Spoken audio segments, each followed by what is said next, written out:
Hello जी, स्वागत है आपका एनवीरा एजुकेशन यूट्यूब चैनल पर। मैं जितेंद्र सैनी आपको बायोलॉजी सब्जेक्ट पढ़ा रहा हूं।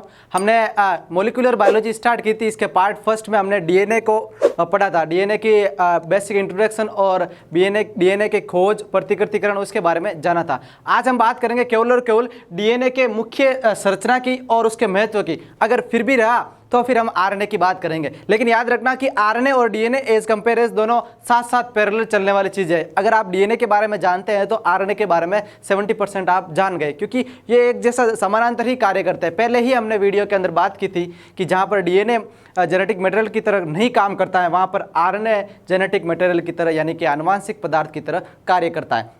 तो आज हम डीएनए की उसी सीरीज़ को आगे बढ़ाते हैं और आज अपना मोलिकुलर बायोलॉजी का पार्ट 2 है, यानी कि दूसरा पार्ट आज हम पढ़ने वाले हैं। अगर आपने वो डीएनए के इंट्रोडक्शन वाला वीडियो नहीं देखा है तो पहले जाकर पार्ट फर्स्ट देखें, जिसके अंदर आपको इसकी बेसिक जानकारी पता चलेगी। आज अपना टॉपिक है डीएनए की संरचना, यानी कि डीएनए की संरचना किन किन प्रकार की होती है और मुख्य रूप से हम डीएनए की संरचना को मॉडल को किसका प्रमाणित मॉडल कहते हैं और कितने प्रकार के डीएनए हो सकते हैं। तो अपने जो डीएनए की संरचना होती है वो सभी जंतु और पादप और अधिकांश जंतु वायरस और जीवाणु वायरस में ये पाया जाता है। पहले तो बात हो रही है कि डीएनए कहाँ पर होता है, कहाँ पर मतलब किन किन के अंदर डीएनए जेनेटिक मटेरियल की तरह कार्य करेगा। याद रखना, वायरस और पादप वायरसों को छोड़कर बाकी सभी के अंदर, कुछ अधिकांश को छोड़कर बाकी सभी के अंदर क्या पाया जाता है, डीएनए जेनेटिक मटेरियल के रूप में पाया जाता है। तो यही हमने बात यहाँ पर लिखी है कि सभी जंतु यानी कि सभी जंतुओं के अंदर, पादप के अंदर, अधिकांश जंतु वायरस तथा जीवाणु भोजी वायरस, उनके अंदर क्या पाया जाता है, डीएनए है जो आनुवांशिक पदार्थ के रूप में पाया जाता है। याद रखना, जो यूकेरियोटिक्स और प्रोकैरियोट होते हैं, यूकेरियोटिक पता है जिसके अंदर वेल डेवलप्ड सेल मेम्ब्रेन पाई जाती है, वेल डेवलप्ड न्यूक्लियस पाया जाता है। यूकेरियोट्स और प्रोकैरियोट्स में ये सारे प्रोटीन से संयोजित होकर न्यूक्लियो प्रोटीन बनाता है। मोस्ट इंपॉर्टेंट चीज़ है, इसको आप नोट करके याद रखिए, क्योंकि जो भी यूकेरियोटिक कोशिका रहेगी या प्रोकैरियोटिक कोशिका रहेगी उनके अंदर ये सारे प्रोटीन से, किससे, सारे प्रोटीन से संयोजित होकर न्यूक्लियो प्रोटीन बनाता है। क्या बनाता है, न्यूक्लियो प्रोटीन बनाता है। और ये न्यूक्लियो प्रोटीन क्या आगे जाकर जेनेटिक मटेरियल्स को इन्हेंस करता है, आगे की पीढ़ी के अंदर भेजता रहता है। पता है, सामान्यतः जो डीएनए का द्विसूत्री मॉडल होता है, अपने जो छोटी क्लास के अंदर हमने पढ़ा है कि वाटसन और क्रिक का मॉडल, वाटसन एंड क्रिक का मॉडल, ये क्या होता है, ये वही मॉडल है जो अभी हम पढ़ते हैं। यानी कि सामान्यतः जो डीएनए होता है वो द्विसूत्री होता है, यानी कि डबल स्ट्रैंड डीएनए पाया जाता है। ये मॉडल किसने दिया था, ये मॉडल दिया था वाटसन, यानी कि जेडी वाटसन एंड एफएससी क्रिक ने ये मॉडल दिया था। और ये सर्वाधिक प्रमाणित और सर्वमान्य और वर्तमान डीएनए का मॉडल है। याद रह जाएगा, जेडी वाटसन एंड एफएससी क्रिक ने इसका मॉडल दिया था। कौन सा मॉडल दिया था, द्विसूत्री होता है। सामान्यतः डीएनए होता है जो लगभग जनरली द्विसूत्री ही पाया जाता है। कुछ ऐसे अपवाद है जिनके अंदर डीएनए एक सूत्री के रूप में पाया जाता है। वो अपवाद याद रखना, 5x174 और M13, ये क्या होता है, ये दोनों जीवाणु भोजी है। जीवाणु भोजी क्या है, ऐसे वायरस जो वायरस को संक्रमित करते हैं। ठीक है, जीवाणु भोजी याद रह जाएगा। 5x174 तथा M13 के अंदर डीएनए पाया जाता है जेनेटिक मटेरियल के रूप में। अब देखो, ये दोनों एक वायरस है। वायरस के अंदर हमने बात की थी क्या है कि वायरस के अंदर तो हमने पढ़ा है कि आरएनए जेनेटिक मटेरियल के रूप में काम करता है। तो यहाँ पर ऐसा क्या आ गया, ये जीवाणु वायरस है। ठीक है, पादप जनित वायरस नहीं, जीवाणु वायरस है और इनके अंदर डीएनए पाया जाता है जेनेटिक मटेरियल के तौर पर। और डीएनए की अगर बात करें स्ट्रैंड का लेवल, तो इसके अंदर एक सूत्री डीएनए पाया जाता है। दो नाम आपको याद रखना है, 5x174 एंड M13, याद रह जाएगा। अगली बात करते हैं हम इसकी डीएनए की संरचना की, या डीएनए का जो द्विकुंडलित मॉडल है, द्विसूत्री मॉडल जो जेडी वाटसन और एफएससी क्रिक ने दिया था, उसके मॉडल को देखिएगा। इस प्रकार की संरचना पाई जाती है। द्विकुंडलित मतलब कि दो आप बोल दो धागे एक दूसरे के ऊपर कुंडलित मारे हुए। अगर आपने देखा होगा डिस्कवरी वगैरह, इसमें दो सांपों का कुंडलन है, द्विकुंडलन होता है, यानी कि एक दूसरे के ऊपर क्या मार रहा है, कुंडलन मार रहा है। इस प्रकार की संरचना पाई जाती है डीएनए की। अब देखो, डीएनए के अंदर हमने प्रीवियस वीडियो के अंदर पढ़ा था कि 3 5 सिरे बनते हैं फास्फेट समूह द्वारा। सारक युग्म पाया जाता है नाइट्रोजनी बेस पेयर्स वाले, और इसके कुंडलन की संरचना के आधार पर नॉर्मल क्वेश्चन बनते हैं कि डीएनए के अंदर जो दो खांच पाई जाती हैं, तो इस खांच के आरंभ और अंतिम तक कितनी लंबाई होती है, तो 34 एंगस्ट्रॉन इसके बीच की लंबाई होती है। दो सारक युग्मों के बीच की दूरी कितनी होती है, 3.4 एंगस्ट्रॉन इसकी दूरी होती है। डीएनए के जो कुंडलन की चौड़ाई कितनी होती है, 20 एंगस्ट्रॉन इसकी चौड़ाई होती है। याद रह जाएगा, ये नॉर्मल सा क्या है, डीएनए की संरचना है। अपना इंपॉर्टेंट सिलेबस के अकॉर्डिंग है डीएनए के प्रकार। डीएनए के प्रमुख प्रकार कितने होते हैं, याद रखना मुख्य रूप से डीएनए 3 प्रकार के होते हैं। 3 प्रकार के कौन कौन से हो सकते हैं, A DNA, B DNA and Z DNA. याद रखना ए बी जेड। अब तीनों का नामकरण के आधार पर बहुत इंपॉर्टेंट रोल है। कैसे कि आपने देखा होगा कि कुछ जीवों के अंदर जो तुलनात्मक नमी क्षेत्र होता है, यानी कि तुलनात्मक नमी क्षेत्र होगा तो उसके अंदर डीएनए की जो संरचना होगी वो अलग प्रकार की पाई जाएगी। नमी क्षेत्र कैसे, यहाँ पर किसी के अंदर नमी कम रहेगी तो किसी के अंदर नमी ज़्यादा रहेगी। तो कम और ज़्यादा यानी कि अधिक और कम के आधार पर डीएनए भी प्रकार चेंज हो जाते हैं और उसके टाइप्स यानी कि उसकी स्थिति बदल जाती है। और कुछ ऐसे डीएनए हो जाते हैं जो दक्षिणावर्त घूमते हैं, सभी वामावर्त घूमते हैं, ये दक्षिणावर्त घूमते हैं। तो इसके आधार पर, इसकी स्थिति के आधार पर डीएनए 3 प्रकार के होते हैं। 3 प्रकार के कौन कौन से, पहला है ए डीएनए, दूसरा है बी डीएनए, तीसरा है जेड डीएनए। ए डीएनए क्या होता है कि नमी कम होने पर इस प्रकार का डीएनए पाया जाता है और इसके अंदर 11 सारक युग्म पाए जाते हैं। कितने पाए जाते हैं, एक डीएनए के अंदर 11 सारक युग्म पाए जाते हैं। और बी डीएनए नमी अधिक होने पर बी वाला डीएनए पाया जाता है। और ये डीएनए क्या होता है कि ये डीएनए सर्वाधिक प्रमाणित, और जेडी वॉटसन तथा क्रिक ने भी कौन सा डीएनए दिया था, बी डीएनए मॉडल दिया था जेडी वॉटसन और क्रिक ने। तो इस प्रकार हम कह सकते हैं कि ये जो मॉडल है ये कौन सा है, ये है बी डीएनए मॉडल। किसने दिया था, जेडी वॉटसन एंड क्रिक ने दिया था। तीसरा अपना जो डीएनए का मॉडल है वो है जेड डीएनए। क्या होता है, जेड डीएनए। ये दक्षिणावर्त कुंडलित तो डबल स्ट्रैंड डीएनए होता है। इसकी संरचना में टेढ़ा मेढ़ा और जेड रूप में डीएनए नजर आता है। तो तीनों के टाइप्स अपने को पता होना चाहिए, कितने प्रकार के डीएनए होते हैं। और अब इंपॉर्टेंट होता है डीएनए का महत्व। अपने शरीर के अंदर डीएनए पाया जाता है तो क्या कारण है, क्या इसका महत्व है जिसकी वजह से डीएनए क्या होता है, अपने शरीर के अंदर पाया जाता है। तो पहला है ये अनुवांशिक पदार्थ के तौर पर कार्य करता है, एज ए जेनेटिक मटेरियल। दूसरा ये अन्य जैव रासायनिक पदार्थ प्रोटीन संश्लेषण पर नियंत्रित करता है। और तीसरा होता है स्व प्रतिकृति करता है। 3 डीएनए के मुख्य कार्य। अब बात करते हैं कि अनुवांशिक पदार्थ के तौर पर क्या कार्य करता है, तो पीढ़ी दर पीढ़ी लक्षणों का संचरण करता है। पीढ़ी दर पीढ़ी यानी कि एक पीढ़ी से दूसरी पीढ़ी के अंदर लक्षणों का संचरण करता है। किसका, लक्षणों का संचरण करता है। और लक्षणों का अगर एक पीढ़ी से दूसरी पीढ़ी में संचरण करता है तो पीढ़ियों के अंदर निरंतरता बनी रहेगी। और याद रखना अन्य जैव रासायनिक तथा पदार्थ प्रोटीन संश्लेषण पर नियंत्रित करता है। अब प्रोटीन संश्लेषण की बात आ गई तो प्रोटीन संश्लेषण करता कौन है, पहले तो ये क्वेश्चन बन जाता है। आप सभी को पता है कि प्रोटीन संश्लेषण कौन करता है, प्रोटीन संश्लेषण करता है आरएनए। कौन करता है, आरएनए। तो सीधा सीधा ये कहना चाह रहा है कि डीएनए प्रोटीन संश्लेषण मतलब कि आरएनए के ऊपर भी कंट्रोल रखता है, प्रोटीन संश्लेषण पर नियंत्रित करता है। और आपको सभी को पता है कि डीएनए के प्रोटीन संश्लेषण पर नियंत्रित क्यों करता है, क्योंकि डीएनए की जब भी प्रतिकृति यानी कि फोटोकॉपी बनेगी तो प्रोटीन संश्लेषण की विधि द्वारा ही बनेगी। तीसरा इसका मुख्य कार्य हो गया स्वप्रतिकृति। स्वप्रतिकृति मतलब कि ये अपनी खुद की फोटो को भी खुद ही बनाता है, खुद के जैसा खुद ही बनाता है। और इसका एक मुख्य रोल है कि ये कभी भी अपने अंदर भिन्नता प्रदर्शित नहीं करता। क्या नहीं करता, भिन्नता प्रदर्शित नहीं करता। और अपने अंदर भिन्नता प्रदर्शित नहीं करने की वजह से ही एक पीढ़ी से दूसरी पीढ़ी के अंदर लक्षण बराबर मात्रा में जाते हैं और लक्षणों की पुनरावृत्ति होती रहती है। तो यहाँ तक हमने डीएनए के संपूर्ण प्रकार, डीएनए का महत्व, डीएनए की संरचना और डीएनए का बेसिक इंट्रोडक्शन किन किन चीज़ों से मिलकर बना होता है इसके बारे में जाना। डीएनए अपना न्यूक्लिक एसिड का जो पहला पार्ट था डीऑक्सीराइबोन्यूक्लिक अम्ल, ये अभी समाप्त होता है। अब हम न्यूक्लिक एसिड का दूसरा भाग स्टार्ट करेंगे, आरएनए राइबोन्यूक्लिक अम्ल। अपने डीएनए का जो पोर्शन था वो कंप्लीट हो गया है और हम न्यूक्लिक एसिड की बात कर रहे थे। न्यूक्लिक एसिड 2 प्रकार के होते थे। हमने डीएनए और आरएनए दोनों के बारे में पढ़ना आरंभ किया था और डीऑक्सीराइबोन्यूक्लिक अम्ल की जानकारी हमने ली है और उसके अकॉर्डिंग ही हम आरएनए पढ़ेंगे, क्योंकि उसके साथ साथ कंपैरिजन में चलेंगे तो आरएनए और डीएनए दोनों साथ साथ याद भी हो जाएंगे, दोनों का रिवाइज भी हो जाएगा और समझने में आसानी रहेगी। तो अपना जो दूसरा न्यूक्लिक एसिड का पार्ट है वो है आरएनए। आरएनए मतलब कि राइबोज न्यूक्लिक अम्ल। क्या है, राइबो न्यूक्लिक अम्ल। अब ये जो आरएनए होता है वो कार्य क्या करता है उसके अकॉर्डिंग आप ध्यान रखिएगा। पहले हम बात कर रहे थे कि हम नॉर्मल बात करते हैं ऐसी कोशिका जिसके अंदर डीएनए भी है, आरएनए भी है और प्रोटीन्स भी है। तो अगर डीएनए और आरएनए दोनों प्रकार के अवस्था, दोनों प्रकार की जो अवस्था है वो एक सेंटर यानी कि केंद्रक में पाई जाती है, तो उसके अंदर क्या रहेगा कि डीएनए जेनेटिक मटेरियल की तरह कार्य करेगा। ये हमने पहले बात की थी कि अगर डीएनए है तो डीएनए ही सब कुछ कार्य करेगा, परंतु अगर कहीं पर डीएनए नहीं है तो आरएनए जेनेटिक मटेरियल की तरह कार्य करेगा। तो अब डीएनए भी है और आरएनए भी है, तो ऐसी स्थिति हो जाएगी तो आरएनए क्या कार्य करेगा इसके बारे में थोड़ा सा हमने पढ़ा था कि ये प्रोटीन संश्लेषण करता है, लेकिन इसकी संरचना कैसी होती है, ये कितने प्रकार का होता है, किन किन चीज़ों से मिलकर बना होता है, इसके अंदर क्या होते हैं, कौन से प्यूरिन पिरिमिडिन की मात्रा होती है, कितनी मात्रा होती है, संरचना कितनी होती है, इसके ऊपर बहुत सारे क्वेश्चन बनते हैं। क्योंकि डीएनए एक सिंपल और नॉर्मल लेवल का इसका डायग्राम वगैरह और इसके डायरेक्ट क्वेश्चन बनने वाले होते हैं। लेकिन आरएनए क्या होता है, आरएनए के टाइप्स बहुत प्रकार के होते हैं। आरएनए का फंक्शन अकॉर्डिंग टू सेल यानी कि कोशिका के अनुसार बदल जाता है। कैसे कि टीएमवी अगर पादप वायरसों की बात की जाए तो वो जेनेटिक मटेरियल की तरह काम करता है, और दूसरे यूकेरियोट्स जिसके अंदर डीएनए पाया जाता है उनके अंदर ये प्रोटीन संश्लेषण का काम करता है। तो इसकी कंडीशन के अनुसार इसका कार्य या फंक्शन भी बदल जाता है। तो आरएनए की हम बात करें तो ये मुख्य रूप से कोशिका द्रव्य व केंद्रक में पाया जाता है। अब हमने मुख्य रूप से कोशिका द्रव्य व केंद्रक की बात क्यों की है, तो सुनिएगा, क्योंकि हम बात कर रहे हैं नॉर्मल सेल की जिसके अंदर डीएनए भी है।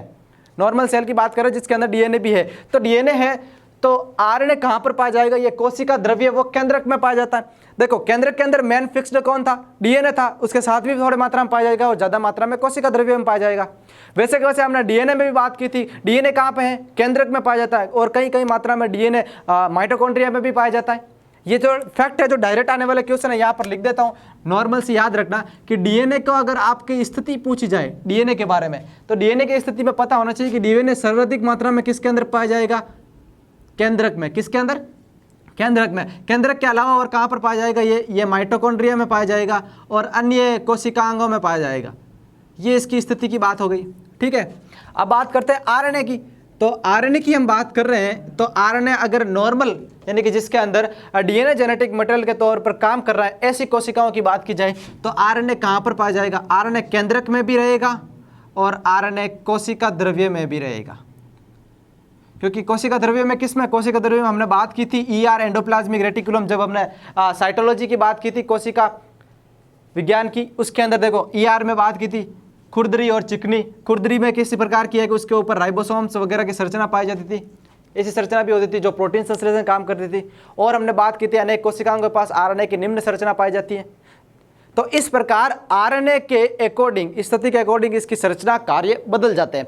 तो ये मुख्य रूप से कहाँ पर पाई जाती है, ये कोशिका द्रव्य और केंद्रक में पाई जाती है। अब ये जो है इनके जो आरएनए के मुख्य प्रकार होते हैं, इन मुख्य प्रकारों की अगर हम बात करें तो ये जो आरएनए के मुख्य प्रकार होते हैं उनमें से दो प्रकार के जो आरएनए की बात करें, जो टी आरएनए और एम आरएनए है, transfer RNA and messenger RNA, ये दोनों आरएनए कहाँ पर पाए जाते हैं, साइटोप्लाज्म में पाया जाता है। साइटोप्लाज्म मतलब कि कोशिका द्रव्य में पाया जाता है। कोशिका द्रव्य साइटोप्लाज्म, न्यूक्लियोप्लाज्म केंद्रक द्रव्य, प्रोटोप्लाज्म जीव द्रव्य। तीन वर्ड आपको आराम से पता होना चाहिए, इनके बीच में कंफ्यूजन बिल्कुल नहीं होनी चाहिए। इसको वापस देख लेना, इसको समझने का आसान तरीका यहाँ पर समझिएगा। मान लो ये एक पूरी की पूरी कोशिका है, इसके अंदर एक केंद्रक है। अब देखो केंद्रक है ये बीच वाला, तो इसके अंदर कोई भी अगर संरचना पाई जाएगी, फॉर एग्जाम्पल इस केंद्रक के अंदर कुछ है या लिक्विड है, तो इसे हम बोलेंगे केंद्रक द्रव्य। क्या कहेंगे, केंद्रक द्रव्य, ठीक है। और इस कोशिका भित्ति के अंदर है लेकिन केंद्रक के अंदर नहीं है, यानी कि इस भित्ति के और इस भित्ति के, यानी कि केंद्रक भित्ति और कोशिका भित्ति के बीच में कुछ है, तो इसे बोला जाएगा, क्योंकि ये कोशिका का द्रव्य, कोशिका द्रव्य। अगर मैं बात करूं जीव द्रव्य की, तो इन दोनों को मिला दो, जीव द्रव्य बोलते हैं पूरी कोशिका के अंदर पाए जाने वाला द्रव्य को, तो ये लो जीव द्रव्य। इनके अंदर अपने को कंफ्यूज नहीं होना, जीव द्रव्य मतलब कि प्रोटोप्लाज्म, केंद्रक द्रव्य मतलब कि न्यूक्लियोप्लाज्म, और कोशिका द्रव्य मतलब कि साइटोप्लाज्म। कई जगह पर हाइलोप्लाज्म भी लिखा हुआ मिलता है, ठीक है। तो ये तो थी इसके कोशिका के अंदर पाए जाने वाले द्रव्य को, इनको लेकर कभी कंफ्यूज नहीं होना। याद रहना कोशिका द्रव्य कोशिका के अंदर रहेगा, केंद्र की ना तो बात होगी ना दूसरे किसी की बात होगी। केंद्रक द्रव्य मतलब केवल और केवल केंद्र की भित्ति है उसके अंदर रहेगा, और जीव द्रव्य दोनों को मिला के आप ले सकते हो, या कोशिका झिल्ली के अंदर जो भी है वो सारा जीव द्रव्य होता है। तो ये तो थी नॉर्मल सी जनरल डिटेल किसके बारे में, कोशिका के द्रव्यों को लेकर, उनके जो वर्ड आते हैं उसके अकॉर्डिंग, ठीक है। हमने साइटोप्लाज्म की बात की है, साइटोप्लाज्म के अंदर टी आरएनए और एम आरएनए दोनों कहाँ पाए जाते हैं, साइटोप्लाज्म में। जो बाकी बच्चे वो सारे आरएनए कहाँ रहेंगे, केंद्रक के अंदर, याद रह जाएगा। अगला क्या है, एक इंपॉर्टेंट चीज है कि कई प्रकार के जो पादप वायरस होते हैं, यानी कि प्लांट वायरसेस होते हैं, उन पादप वायरसों में ये आरएनए क्या होता है, आनुवांशिक पदार्थ की तरह कार्य करता है। अब यहाँ पर अगर आनुवांशिक पदार्थ की तरह आरएनए कार्य कर रहा है, तो इसका मतलब क्या हो गया कि डीएनए क्या है, अनुपस्थित है, उसके अंदर डीएनए है ही नहीं, क्योंकि हमने पहले ही बात कर ली है कि अगर डीएनए है तो सब कुछ वही हैंडल करेगा, अगर वो नहीं है तो कंट्रोल आरएनए के पास आ जाएगा। तो यहाँ पर ये आनुवांशिक पदार्थ की तरह कार्य कर रहा है, तो इसका मतलब डीएनए स्वाभाविक रूप से अनुपस्थित है। ठीक है, अब इसका रासायनिक संगठन की बात करते हैं। रासायनिक संगठन कैसे कि ये जो आरएनए है वो किन किन तत्वों से मिलकर बनता है। हमने डीएनए में बात की थी कि वो फास्फेट बंध यानी कि फास्फेट सब बंध से मिलकर बना होता है, उसके अंदर नाइट्रोजनी सारक पाए जाते हैं और उसके अंदर मुख्य रूप से शर्कराएं पाई जाती है, राइबोज शर्कराएं। तो इसी प्रकार आरएनए का जो संगठन होता है वो भी 3 प्रकार की चीज़ों से मिलकर बना होता है। 3 प्रकार की चीज़ें कौन कौन सी? पहली होती है अपनी फास्फेट, यानी कि फास्फेट समूह बोलते हैं, फास्फेट बॉन्ड बोल सकते हैं क्योंकि एक प्रकार का बंध बनता है। दूसरी होती है शर्करा। शर्करा कौन सी? हम इसके नाम में पढ़ते हैं राइबोन्यूक्लिक अम्ल, मतलब कि राइबोज शर्करा रहेगी। कौन सी शर्करा रहेगी? राइबोज शर्करा। और नाइट्रोजनी सारक हमने पहले भी डीएनए के अंदर भी पढ़े हैं, प्यूरिन तथा पिरिमिडिन। इनकी संरचना में थोड़ा अलग हो जाता है आरएनए के आधार पर। तो पहले हम बात करते हैं फास्फेट के बारे में। किसके बारे में? फॉस्फेट के बारे में। अब देखो, फास्फेट बंध आरएनए के अंदर पाया जाएगा तो वो किसके रूप में पाया जाएगा? ये एक फास्फोरिक अम्ल के रूप में पाया जाएगा। डीएनए के अंदर भी ये सेम टू सेम कंडीशन थी। लेकिन याद रखना, क्या याद रखना है कि डीएनए एक द्विसूत्री संरचना थी, डबल स्ट्रैंड थी। एकल सूत्री केवल 2 ही चीजों में पाई जाती थी। मुख्य रूप से हम बात करें, कुछ अपवाद होते उनके अंदर ही थी। कौन से थे? 5x174 एंड M13 जो जीवाणुभोजी थे, उनके अंदर डीएनए था लेकिन एक सूत्री था। लेकिन मुख्य रूप से डीएनए द्विसूत्री द्विकुंडलित मॉडल के रूप में पाया जाता है, लेकिन आरएनए हमेशा एकल सूत्री या एक सूत्री होता है, सिंगल स्ट्रैंड आरएनए पाया जाता है। अब फास्फेट समूह की बात की जाए तो यह फास्फोरिक अम्ल के रूप में होता है, यानी कि PO4 जो समूह होगा वो अपने चारों ओर राइबोज शर्करा से जुड़ा रहेगा। किससे शर्करा से? राइबोज शर्करा से अपने चारों तरफ जुड़ा रहेगा, एकल संरचना बनाएगा, एक सूत्री संरचना बनाएगा। और इसके जो दोनों सिरे रहेंगे 5' 3' ये दोनों आपस में फास्फोडाइएस्टर बंध द्वारा कैसे रहेंगे? जुड़े हुए रहेंगे। तो फास्फेट समूह 5' और 3' सिरे बनाता है और ये 5' और 3' सिरे फास्फोडाइएस्टर बंध द्वारा जुड़े रहते हैं। तो इसी प्रकार हम कह सकते हैं कि आरएनए के दोनों सिरे भी कौन बनाता है? फास्फेट समूह बनाता है। अगली हम बात करें तो रासायनिक संगठन के तौर पर आरएनए का जो दूसरा तत्व की बात की जाए तो उसके अंदर पाई जाती है शर्करा। शर्करा कौन सी होती है? वो राइबोज शर्करा होती है। अब यहाँ पर शर्करा होती है, इसके अंदर 5 कार्बन युक्त पेंटोज शर्करा पाई जाती है, यानी कि इसके अंदर 5 कार्बन युक्त पेंटोज शर्करा मुख्य रूप से पाई जाती है। अब ये 5 कार्बन युक्त मुख्य शर्करा होती है। इसमें भी क्या होता है? इसमें डीएनए की तुलना में एक ऑक्सीजन का परमाणु अधिक होता है। याद रखना, डीएनए के अंदर एक ही ऑक्सीजन का परमाणु होता है, तो डीएनए की तुलना में इसके अंदर एक ऑक्सीजन का परमाणु है वो अधिक होता है। किसके अंदर? आरएनए के अंदर पेंटोज शर्करा पाई जाती है, 5 कार्बन युक्त शर्करा उसके अंदर। ठीक है, तीसरा क्या है? तीसरा मुख्य रूप से जो है वो है नाइट्रोजनी सारक। कौन सा है? जो नाइट्रोजन सारक पाए जाते हैं। हमने डीएनए के अंदर भी नाइट्रोजनी सारक के बारे में बात की थी कि ये मुख्य रूप से प्यूरिन्स और पिरिमिडिन्स के तौर पर पाए जाते हैं। तो आरएनए के अंदर जो नाइट्रोजनी सारक पाए जाते हैं वो 4 होते हैं, यानी कि मुख्य 2 प्रकार के होते हैं, दोनों 2-2 प्रकार के होते हैं, यानी कि 4 नाइट्रोजनी सारक पाए जाते हैं प्यूरिन और पिरिमिडिन के अंदर मिलाए तो। एक पहला एडेनिन, दूसरा ग्वानिन, तीसरा साइटोसिन और चौथा यूरेसिल। तो आरएनए के अंदर आपको पता है कि साइटोसिन पाया जाता है और डीएनए के अंदर साइटोसिन के स्थान पर क्या पाया जाता है? थाइमिन पाया जाता है। ठीक है, तो प्यूरिन और पिरिमिडिन 4 हो गए। याद रखना, आरएनए एक एकल सूत्री संरचना है जो राइबोन्यूक्लियोटाइड युक्त होती है, यानी कि राइबोन्यूक्लियोटाइड से मिलकर बनी होती है। इसके अंदर जो फास्फेट और शर्करा के जो मध्य बंध पाया जाता है इसे एस्टर बंध कहा जाता है। और ये एस्टर बंध क्या कहलाता है? आरएनए की रीढ़ की हड्डी। क्या कहलाता है? आरएनए की रीढ़ की हड्डी कहलाता है। डीएनए की रीढ़ की हड्डी भी हमने बात की थी। अब इसकी संरचना में देख लो तो ये राइबोज शर्करा की बात की जाए, राइबोज शर्करा ये 5 कार्बन युक्त है, इसके अंदर 1 और 2 ऑक्सीजन की बात की जाए कार्बनों की 1, 2, 3, 4 और 5 कार्बन युक्त संरचना है। इसी प्रकार तो ये नॉर्मल सा हमने डिस्क्रिप्शन पढ़ा है आरएनए को लेकर। आरएनए के जनरल चीज़ें बात की है, किन से मिलकर बना होता है, कैसी संरचना होती है, किस प्रकार संरचना होती है, एक सूत्री होती है, द्विसूत्री। अब हम बात करते हैं आरएनए के प्रकार के बारे में। कितने प्रकार के आरएनए जंतुओं की कोशिकाओं के अंदर पाए जाते हैं? डीएनए की सामान्य जानकारी के बाद डीएनए के प्रकारों के बारे में हम बात करें तो अपना जो अगला टॉपिक है वो है डीएनए के प्रकार, यानी कि मुख्य प्रकार के डीएनए कितने पाए जाते हैं जीवाणु की कोशिकाओं के अंदर, यानी कि टाइप्स ऑफ डीएनए। तो यहाँ पर एक चार्ट द्वारा आप समझिएगा कि डीएनए के कितने प्रकार होते हैं। डीएनए मुख्य प्रकार से 2 प्रकार के हो सकते हैं। कैसे? कि एक तो होते हैं डीएनए में आनुवांशिक डीएनए, कौन से, सॉरी आरएनए की बात कर रहे हैं तो आनुवांशिक आरएनए, हम आनुवांशिक यानी कि जेनेटिक आरएनए, यानी कि आरएनए की प्रकार की बात करें, टाइप्स ऑफ आरएनए, पहला है आनुवांशिक आरएनए और दूसरा होते हैं आनुवांशिक आरएनए। दो प्रकार के आरएनए पाए जाते हैं। अब देखो आनुवांशिक आरएनए क्या होते हैं और अनानुवांशिक आरएनए क्या होते हैं वो देखते हैं। पहले आप समझ लीजिए अनानुवांशिक आरएनए, यानी कि ऐसे आरएनए जो आनुवांशिक यानी कि जेनेटिक मटेरियल के तौर पर कार्य नहीं करते हैं। ऐसे आरएनए जो आनुवांशिक या जेनेटिक मटेरियल यानी कि पदार्थ के तौर पर कार्य नहीं करते, कौन कौन से होते हैं? एक होता है एमआरएनए, एक होता है आरआरएनए और एक होता है टीआरएनए। ठीक है, अब देखो एमआरएनए इसे बोलते हैं मैसेंजर या संदेशवाहक आरएनए। क्या कहा जाता है? संदेशवाहक आरएनए। आरआरएनए को कहा जाता है राइबोसोमल आरएनए, राइबोसोमल आरएनए। और टीआरएनए को कहा जाता है ट्रांसफर आरएनए। क्या कहा जाता है? Transfer RNA. ठीक है, ट्रांसफर आरएनए को सोल्यूबल यानी कि एसआरएनए भी कहा जाता है, सोल्यूबल आरएनए भी कहा जाता है। ये तीन प्रकार के जो आरएनए होते हैं ये तीनों होते हैं नॉन जेनेटिक आरएनए, तीनों प्रकार के पाए जाते हैं।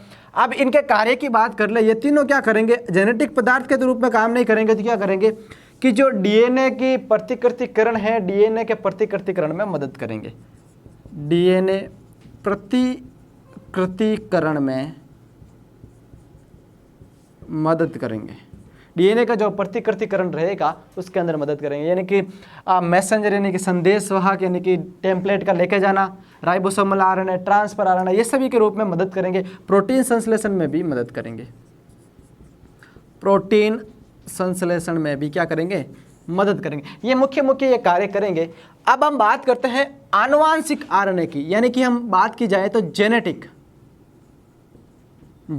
आरएनए, यानी कि इनका मुख्य ये हो गया कि ये आनुवांशिक पदार्थ के रूप में कार्य करेंगे, आनुवांशिक पदार्थ के रूप में कार्य करेंगे। आनुवांशिक पदार्थ के रूप में कार्य अब करेंगे किस में? डीएनए रहेगा उसमें तो करेंगे नहीं। तो याद रखना, हमने पहले ही बात की है कि ये पादप वायरसों में करते हैं। किसके अंदर? पादप वायरस होते हैं उनके अंदर आनुवांशिक पदार्थ के रूप में कार्य करते हैं। एग्जाम्पल की बात की जाए तो सबसे बेस्ट और सबसे प्रचलित एग्जाम्पल है टीएमवी एग्जाम्पल। टीएमवी मतलब कि टोबैको मोज़ेक वायरस, तंबाकू का ये वायरस होता है टोबैको मोज़ेक वायरस। इसके अंदर भी आप समझ सकते हैं कि आरएनए होता है वो जेनेटिक मटेरियल के तौर पर काम करते हैं। बहुत प्रकार के ऐसे मुख्य प्रकार के आरएनए के जेनेटिक रूप में काम करने वाला वायरस होते हैं। तो इस प्रकार हमने आरएनए के प्रकार के बारे में भी हम जान लिया। अब बात करते हैं आरएनए के मुख्य फंक्शंस जो एग्जाम के अंदर मिलते हैं। मुख्य फंक्शंस के बारे में देखते हैं। अपना जो लास्ट बचा है वो है आरएनए के मुख्य कार्य, यानी कि आरएनए जो न्यूक्लिक एसिड हम बात कर रहे थे डीएनए और आरएनए के बारे में, आरएनए का महत्व या आरएनए के कार्य की बात की जाती है। तो याद रखना आरएनए के मुख्य कार्य में पहला ये कार्य है कि ये जिनके अंदर आनुवांशिक पदार्थ के तौर पर कार्य करता है। किन के अंदर? तो याद रखना अल्प रूप से, यानी अल्प रूप से मतलब कि केवल पादप वायरस में, अल्प रूप से मतलब कि पादप वायरस में क्या करता है? आनुवांशिक पदार्थ के रूप में कार्य करता है, आनुवांशिक पदार्थ के रूप में कार्य करता है। दूसरा इसका क्या कार्य है? अगर ये आनुवांशिक पदार्थ के रूप में कार्य नहीं करे, डीएनए है उसके अंदर, तो ये क्या कार्य करेगा? इसके अंदर आपको पता है कि पहला होता है जो राइबोसोमल आरएनए है जो राइबोसोम की उप इकाइयों को जोड़ने में मदद करता है। तो डीएनए प्रतिकृतिकरण के दौरान, डीएनए प्रतिकृतिकरण यानी कि डीएनए की जो प्रतिकृति बनती है उसके दौरान, यानी कि डीएनए प्रतिकृतिकरण के दौरान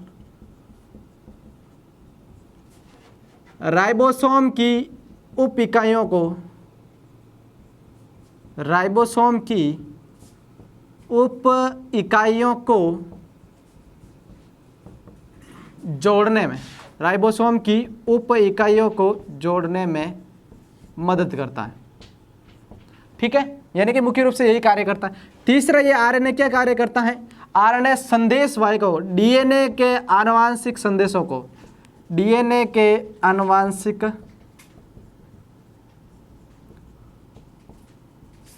संदेशों को प्रतिकृतिकरण हेतु साइटोप्लाज्म में लेके जाता है, कोशिका द्रव्य में ले जाता है। और चौथा इसका मुख्य कार्य हो जाएगा, चौथा मुख्य कार्य क्या है? मैसेंजर, यानी कि आपको पता है कि संदेशों को लेकर जाता है, मैसेज के रूप में काम करता है। अब है कि जो डीएनए के प्रतिकृतिकरण के दौरान प्रोटीन संश्लेषण की क्रिया होती है, प्रोटीन संश्लेषण की क्रिया में स्थानांतरित अवयवों को